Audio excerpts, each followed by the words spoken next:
आप 18 साल से तो करीब करीब अधिकतर स्टूडेंट्स उसके थोड़े बहुत कम होंगे या थोड़े बहुत ज्यादा होंगे। आपकी उम्र का बच्चा है दुनिया का सबसे कम उम्र का in the entire history of human kind.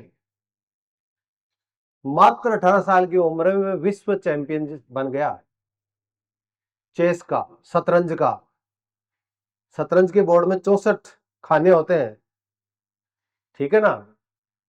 उसको चेस बोर्ड बोलते हैं। उस चेस बोर्ड का वो किंग बन गया 18 साल की उम्र मात्र।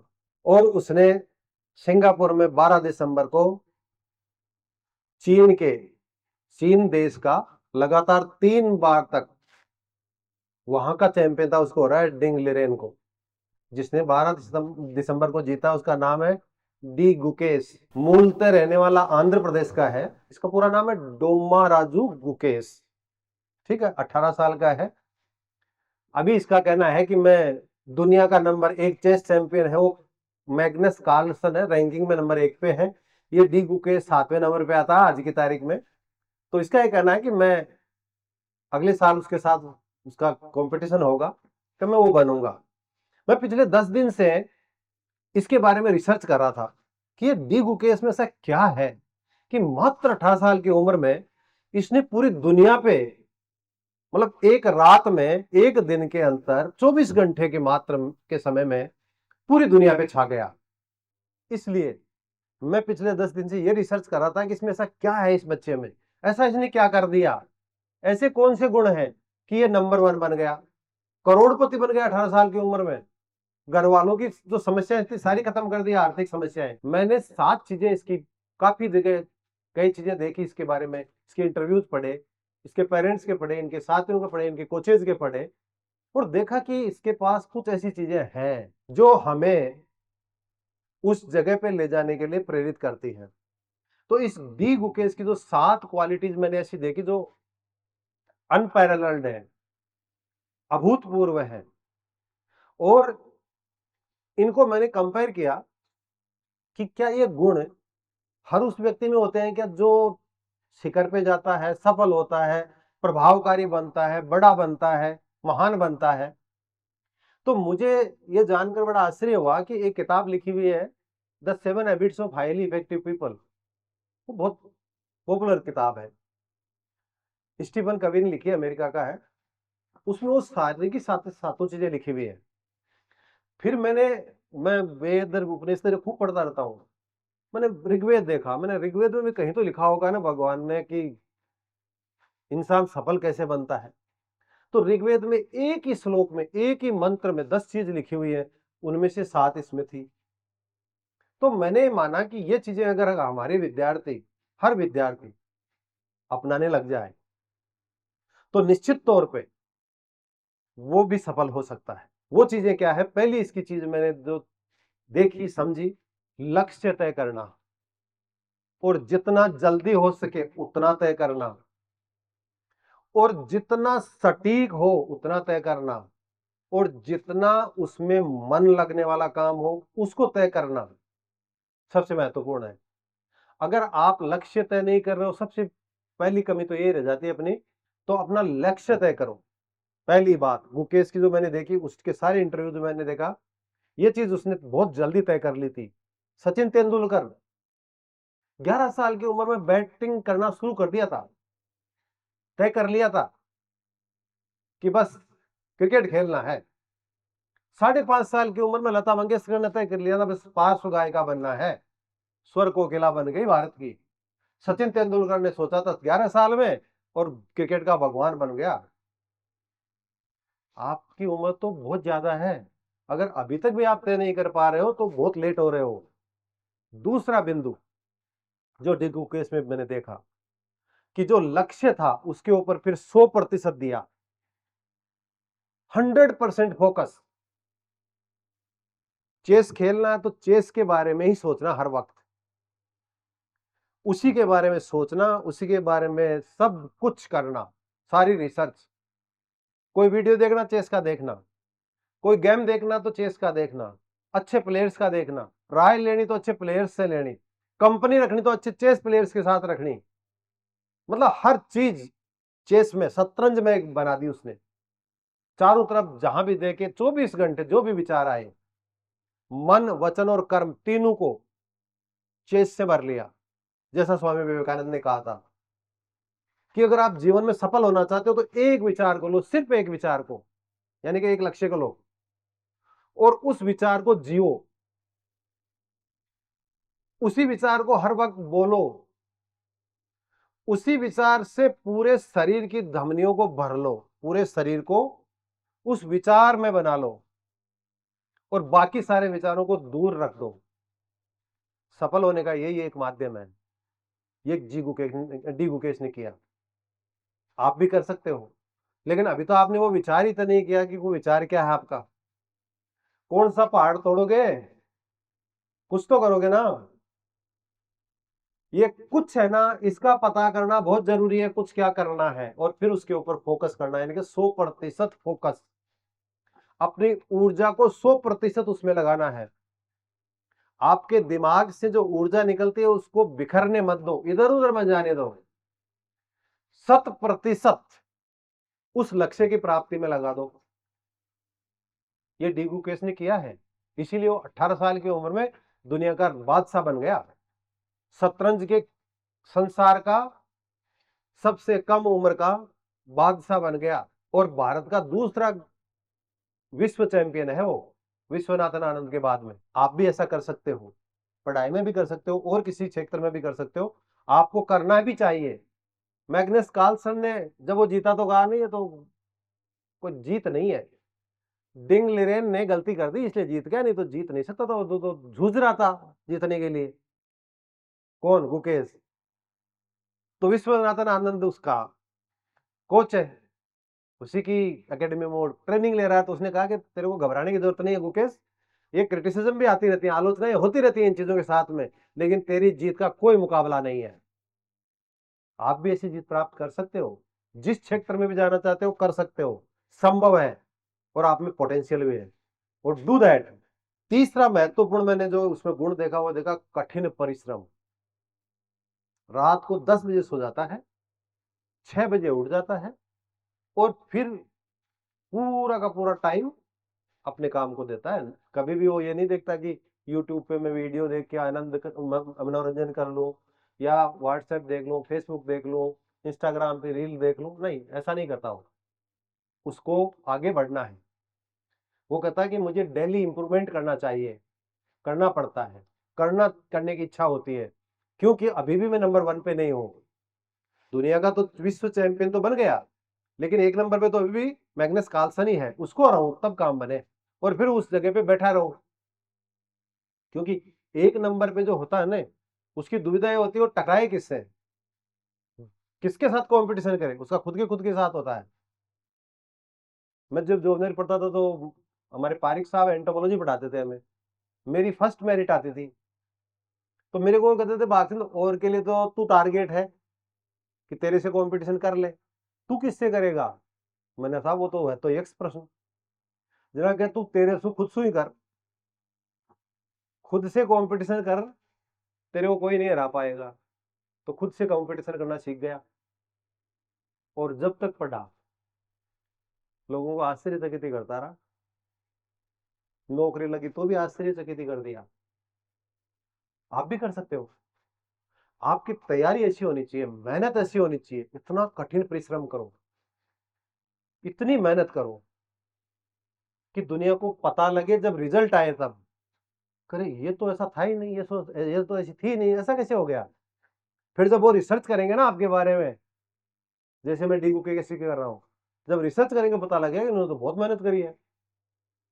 हम लोग क्या देखते हैं, लोगों की सफलताएं देखते हैं, उसके पीछे छुपी हुई मेहनत को नहीं देखते। हमें उसको देख करके प्रेरणा लेनी चाहिए कि जब तक मेहनत अच्छी नहीं करेंगे टॉप पे नहीं जा सकते। सफल तो हो सकते हो, लेकिन जितनी सफलता के आप हकदार हो उस जगह तक नहीं जा सकते। इसलिए आपको कठिन परिश्रम तो करना पड़ेगा। कठिन परिश्रम पता आपको सचिन तेंदुलकर कैसा करता था, भगवान ऐसे ही नहीं बन गया वो क्रिकेट का। वो कहता था, उसको किसी प्रेस वाले ने जब 20 साल उसको अंतरराष्ट्रीय क्रिकेट में हो गई तो अखबार वालों ने प्रेस कॉन्फ्रेंस की, उसमें अखबार वालों ने पूछा कि आप एक बार बताओ, आपको गॉड ऑफ क्रिकेट कहते हैं, आपने ऐसा क्या है कि आप इस लेवल तक पहुंच गए, इतनी अचीवमेंट आपने प्राप्त कर ली। उसने कहा कि मैं सुबह उठता हूं ना, मोबाइल नहीं देखता, अखबार भी नहीं पढ़ता, मैं सुबह उठने के बाद में सबसे पहले मेरा जो काम होता है, कम से कम 500 गोलों का सामना करता हूं मैं। उसके बाद में न्यूज़पेपर या अखबार या वो कोई चीज देखता हूँ, मोबाइल या चीज देखता हूँ। तो अगर आपने पहले दिन वर्ल्ड कप में शतक लगाया हो, जीत लिया हो, तो भी क्या दूसरे दिन कर नहीं, 500 डिलीवरीज डेली मेरे को फेस करनी है, उसके बाद में बाकी काम। यह है अभ्यास, कठिन परिश्रम। ध्यानचंद का नाम सुना है आपने, हॉकी का जादूगर। पता प्रैक्टिस कैसे करता था वो? रात को चांद की रोशनी में रेलवे की पटरी के ऊपर अपने स्टिक से बॉल ले जाता था, चलाता था, प्रैक्टिस करता था। सोचिए आप, आपको तो ये कल्पना लगेगा, लेकिन ऐसा करते थे। जब वो जर्मनी में, बर्लिन में वर्ल्ड चैंपियनशिप खेल रहे थे, वर्ल्ड कप खेल रहे थे, तो जूते नहीं थे, नंगे पांव खेल रहा था। उन लोगों ने करी है मेहनत, इसलिए आज हम उनका नाम बड़े शान से लेते हैं। आप भी उनमें से एक बन सकते हो, वैसे ही बन सकते हो। मिल्खा सिंह, उसके कोच कहते थे कि और दौड़ मिल्खा सिंह, कि तो अब तो मैं मर जाऊंगा अगर दौड़ा तो, एक कदम भी दौड़ा तो, कि तू मर जा, चाहे तू मर जा, लेकिन दौड़ना तो तेरे को पड़ेगा।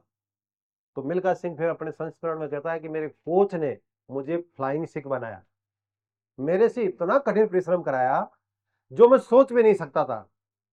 इसे कहते हैं पुशिंग द बाउंड्रीज। आपने जो बाउंड्री बना रखी है ना, कि मैं यहां तक ही काम कर सकता हूं या कर सकते हो, उन बाउंड्रीज को बढ़ाओ, एक्सपांड करो अपनी मेहनत के बल पर। और आप कर सकते हो, क्योंकि सब में पोटेंशियल है। हम सब अमृतस्य पुत्रा, ऋग्वेद कहता है, हम सब ऊपर वाले परमेश्वर की संतान है, और हम सब के सब उतने ही पोटेंशियल रखते हैं, उतनी शक्ति है, उतनी ही हमारे पास ताकत है जो ईश्वर के पास है, क्योंकि उसी के अंश हैं हम। तो आप कर सकते हो और करना चाहिए। लेकिन सबसे बढ़िया जीवन जीने की जिसकी इच्छा है, तमन्ना है कि साहब हम तो कुछ विशेष करना चाहते हैं, वो तभी कर पाओगे जब आप जो काम करते हो उसको पसंद करो। ये चौथा गुण है उस गुकेश का। वो काम करो जिसको आप अच्छी तरह चाहते हो, जिसके प्रति आपका जुनून हो, जिद हो आपकी कि हाँ ये तो मुझे करना ही है। अमेरिका की एक साइकोलॉजिस्ट है, मनोविज्ञानी, उसका नाम है एंजिला डकवर्थ। उसने एक किताब लिखी है ग्रिट, जिसको हिंदी में कहते हैं संकल्प शक्ति। ग्रिट, और आगे लिखा उसने the power of passion and Perseverance, यानी संकल्प शक्ति किसकी? जुनून और जिद की ताकत। ये उस किताब का हिंदी में अनुवाद है।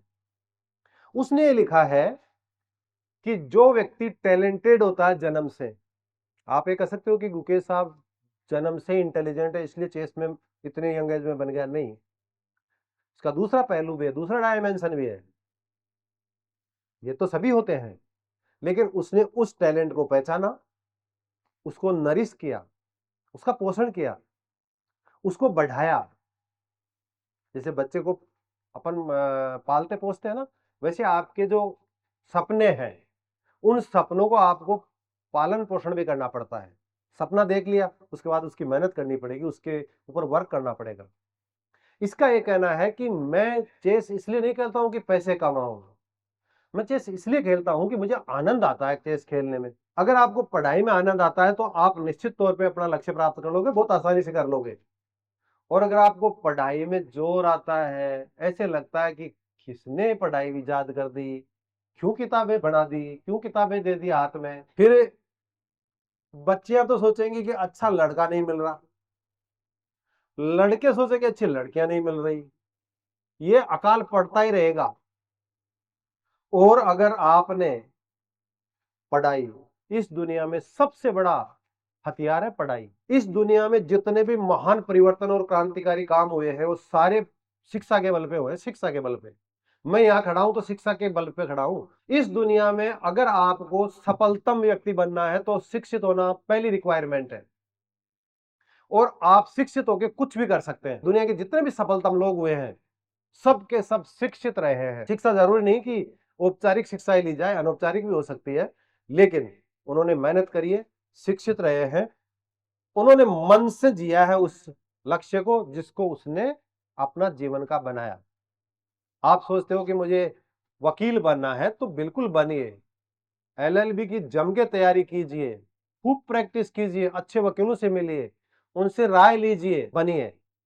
पॉलिटिशियन बनना है, पॉलिटिशियंस के पहले तो लक्षण सुनिए, उनको पूछिए, पॉलिटिशियन ऐसा बनिए कि लोग आपका मिसाल दे, उदाहरण दे कि साहब देखो नेता तो हो तो ऐसा होना चाहिए। लेकिन मेहनत सब में चाहिए। ये एक फैक्टर ऐसा है कि हर फील्ड में, किसी भी क्षेत्र में आप जाओ, मेहनत आपको करनी ही पड़ेगी। उसके बाद में जो पांचवा गुण मैंने उस मुकेश में देखा, वो देखा, जो भी करो मन लगा के करो। मैं बार बार इस बात को इसलिए रिपीट कर रहा हूं कि एक मेरा साथी था, मेरा क्लासमेट था, वो कहता था कि यार तू आरएस बनेगा, तो मैं भी सोच रहा हूँ आरएस की एग्जाम की दे लूं। मैंने कहा ऐसे आरएस नहीं बन सकता, दे लूं, सोच रहा हूँ, या थोड़ा होता है कि मैं भी आरएस बनूंगा, आरएस की एग्जाम दूंगा, इन दोनों में बहुत डिफरेंस है। ये बोलने में ही बहुत फर्क पड़ जाता है, बोलने से पता भी लग जाता है कि आप कितने सीरियस हो किसी चीज को लेकर के। अगर आप सोचते हो माँ के क्लास में साहब एक आईएएस की तैयारी करूं तो मैं भी सोच रहा था, कर लिया, या नहीं, सोच समझ के निर्णय लेकर के फिर फर्म डिटर्मिनेशन के साथ काम करो और पूरा मन लगाओ उसमें। ये जो मन है ना, ये बहुत इंपॉर्टेंट चीज है। ये इसलिए इंपॉर्टेंट है कि इतना भागता है कि इसको पकड़ना बहुत मुश्किल है। भगवान कृष्ण को एक बार अर्जुन, जब वो दोनों युद्ध के लिए सेनाएं खड़ी थी, तो बीच में जब इंटरव्यू चल रहा था ना, भगवत गीता का इंटरव्यू चल रहा था ना, उसमें अर्जुन कहता है कि भगवान ये जो मन है ना, इसके बारे में तो आप कुछ भी कहो, लेकिन तो है तो बहुत बदमाश। ये इतना बदमाश है, पकड़ में ही नहीं आता। इस हवा को पकड़ लेना, बस में कर लेना जरूर संभव है, लेकिन मन को नहीं पकड़ा जा सकता। भगवान कृष्ण ने कहा कि तू ठीक कह रहा है, कठिन तो है लेकिन असंभव नहीं है। दो अस्त्र उन्होंने बताए, अभ्यास और वैराग्य। अगर ये करके तू काम करे तो मन को नियंत्रित कर सकता है। इसलिए आप अपने मन को लगाओ उस चीज में जो आप चाहते हो। डी गुकेश का छठा गुण है अनुशासन। गुकेश ने एक बात और कही, उसके इंटरव्यूज से, उसके कोचेज के इंटरव्यूज से, पेरेंट्स के इंटरव्यूज से, कि वो अनुशासन में बहुत विश्वास करता है। अनुशासन कई प्रकार का होता है, मन का, विचारों का, कि आपके दिमाग में सही विचार आए, सही समय पे जो चीज चाहिए, जो चीज रिक्वायर्ड है आपके लक्ष्य की प्राप्ति के लिए, गोल के अचीवमेंट के लिए, वही विचार आए। ये नहीं कि बनना तो चाहते हो आईएएस और पड़ोसी को गालियां निकाल रहे हो, ऐसे नहीं काम चलेगा। विचारों का अनुशासन होना बहुत जरूरी है। इसे डिसिप्लिन ऑफ थॉट्स कहते हैं। भगवत गीता में इसको भगवान कृष्ण ने तप कहा है कि आपके मन का तप जरूरी है, यानी कि मन को स्वच्छ रखना, अच्छे विचारों से पोषित करना बहुत जरूरी है, तब जाकर के आप अपने लक्ष्य की प्राप्ति कर पाओगे। अन्यथा बिना अनुशासन के, अगर आप में यह अनुशासन नहीं है कि आप यहाँ शांति से बैठ नहीं सकते, आप में अनुशासन की कमी है, सुन नहीं पा रहे हो या दिमाग कहीं और जा रहा, अनुशासन की कमी है, यानी कि मन का अनुशासन नहीं है। जो व्यक्ति अपने मन को अपने नियंत्रण में रख के जहां जरूरत हो वहां उसको लगा दे, अनुशासित मन का व्यक्ति है। और भगवान बुद्ध ने कहा है कि जो व्यक्ति इस मन के ऊपर शासन करना जी सीख जाता है, वो इस दुनिया में सबसे बड़ा राजा है, सबसे बड़ा सम्राट है, उसको फिर कोई नहीं हरा सकता। तो मन का अनुशासन इस व्यक्ति के पास है। इसने मन के अनुशासन के लिए, माइंड कंट्रोल के लिए, साउथ अफ्रीका, दक्षिणी अफ्रीका का एक कोच है 54 साल का, जिसका नाम है पेडी अपटन, उसको रखा मेंटल कंडीशनिंग के लिए। जब आप सोचिए विश्व स्तर का कोई मैच हो रहा हो तो खिलाड़ी पे कितना प्रेशर होता है, उस प्रेशर में कैसे अपने आप को भावनात्मक दृष्टि से और मन की दृष्टि से अपने आप को संतुलित रख सके, बिना किसी दबाव के खेल सके, इस तरह की कंडीशनिंग करने के लिए उसने एक कोच रखा हुआ है जो उसकी मेंटल कंडीशनिंग करता है कि तू हारे या जीते कोई फर्क नहीं पड़ता, खेलना इंपॉर्टेंट है, बेहतर खेलना इंपॉर्टेंट है, ये तेरे हाथ में है, जीत तो ईश्वर के हाथ में है। इसीलिए भगवत गीता में भगवान कृष्ण कहते हैं कर्म ही आपके हाथ में है, उसका परिणाम मेरे पास है। इसलिए अर्जुन तू युद्ध कर, उसका परिणाम मेरे को पता है क्या है और वो मैं दूंगा। तू चाह करके भी जीतना चाहे तो नहीं जीत सकता, और तू चाह करके हारना चाहे तो हार भी नहीं सकता। ये मेरा काम है, मेरा डोमेन है, मेरा क्षेत्र है। और इसी को कर्मयोग कहा है कि अपने कर्तव्य का निर्वहन करना कर्मयोग कहलाता है। तो दूसरा हुआ, पहला मन का नियंत्रण, दूसरा अनुशासन वाणी का। हम चलते फिरते दिन में 10 दुश्मन बना लें और चलते फिरते दिन में 10 मित्र भी बना सकते हैं, आपकी वाणी के ऊपर निर्भर करता है। तो अपनी वाणी को संयमित बनाएं। अपनी वाणी को, अगर आपको लगता है कोई चीज बुरी भी लगती है तो भी शांत रहें। जरूरी है क्या उसके बारे में बखान करना? क्योंकि कोई भी बुराई सुनना नहीं चाहता इस दुनिया में। आप हम सब लोग कभी ये सोचते नहीं है, जब किसी की आलोचना करते हैं, बुराई करते हैं, तो ये दिमाग से भूल जाते हैं कि ये चीज किसी को पसंद नहीं आएगी, और अगर किसी की प्रशंसा करते हैं तो हर व्यक्ति को अच्छी लगेगी। बस ये वाणी का संयम है, वाणी का तप है, और वाणी का अनुशासन है। अपने शब्दों के ऊपर नियंत्रण रखें, कितना बोलना है, कब बोलना है, किस शब्द का प्रयोग करना है। विवेकानंद जी कहते हैं कि जो शब्द होते हैं ना, ये डायनेमाइट की तरह होते हैं। डायनेमाइट होता है विस्फोटक पदार्थ, जो बड़ा विस्फोट करके पर्वत को भी तोड़ देता है। वैसे ही शब्दों में भी विस्फोटक प्रभाव होता है। एक शब्द आपके गाल के ऊपर चांटा मरवा सकता है, एक शब्द आपको जेल ले जा सकता है, और दूसरा शब्द आपको आईएएस बना सकता है। दोनों में बहुत अंतर है, लेकिन चॉइस आपकी है कि कौन से शब्द का प्रयोग आप करते हैं, कब करते हैं, कहां करते हैं। तो अपनी वाणी का संयम बहुत जरूरी है, ये डी गुकेश रखता है। और तीसरा है अपने कामों का संयम, अनुशासन। हाथ, पांव, आंख, नाक, कान, जो इंद्रियां हैं 11, उनसे आप क्या करते हैं, वो काम जो है वो संयमित हो, जो आपके अनुरूप हो, आपके लक्ष्य के अनुरूप हो, वो करें, तो ही आप आगे बढ़ेंगे, अन्यथा बहुत मुश्किल है। सातवां इसका गुण मैंने देखा, डटे रहो, लगे रहो, जब तक अपनी मंजिल को प्राप्त नहीं कर लो। विवेकानंद जी ने भी यही कहा है ना कठोपनिषद से, उत्तिष्ठ जागृत, है ना, उठो जागो, और तब तक मत रुको जब तक लक्ष्य की प्राप्ति ना हो जाए। इसमें एक गुण है, लास्ट तक डटा रहा। ये कहता कि मैं सोच रहा था कि ड्रा करा लूं इस मैच को, हारने के बजाय ड्रा अच्छा है, बदनामी नहीं होगी। लेकिन जब डिंग लिरेन ने एक गलती करी तो मुझे मजा आ गया, मैंने सोचा अब जीत जाऊंगा, अब कोई दिक्कत नहीं है। तो आपको डटे रहना है, जिस फील्ड में जाना है उस फील्ड में जब तक, जिस जगह जाना है पहुंच नहीं जाओ, प्राप्त नहीं कर लो, तब तक लगे रहो पूरे मनोयोग से। इसीलिए ऋग्वेद में कहा है चरय वैती चरय वैती, चलते रहो चलते रहो।